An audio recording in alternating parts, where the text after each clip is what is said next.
Hi, it's me again with laser tips and tricks, and I just got through doing another video on almost the same exact deal. Yesterday, I was engraving on this strip of wood names, and actually made a Corel video on how to do it and placement and everything.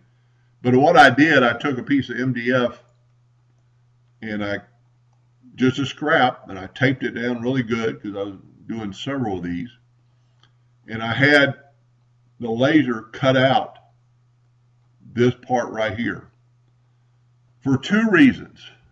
One, if your board's not perfectly square, this is perfectly square as far as the laser is concerned, and it is.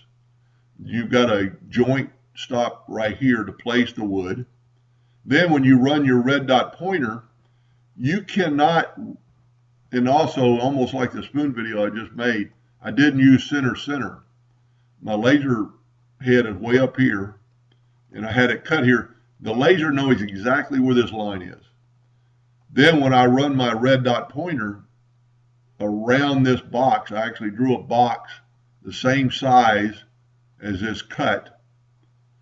You can't do that if you butt it up against the rulers, because the laser will not run that red line because it thinks it's at the edge of the board and doesn't need to run through that red line. Now with it being down here, it'll run that line so you can see the red dot pointer go around, and it'll actually go further or shorter and go back and see if you're perfectly on that wood. And then once you're on that wood, your text is going to be on that wood. I wish I would have taken a picture before I delivered the wood to the person. But it takes just a few seconds. Instead of using center, it takes just a few seconds for it to run over here. And the reason I don't do it at the head of where the laser head is because like the spoon video, I can see it run that outline because I'm directly overhead. If it was near the back top left of the laser, I wouldn't be able to see it run around as easily.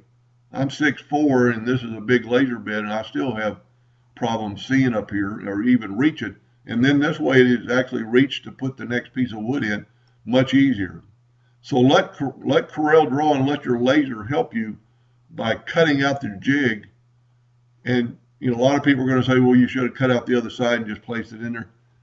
Well, not necessarily, because then you'd have to, if one of them's a little bit swollen or warped just a hair, then you're going to get some black residue from the MDF. And this is just the MDF, and I don't hardly ever throw anything away because I use this exact piece turned upside down on my deal for my spoons. But anyway, I hope that helped a little bit. Thank you for watching.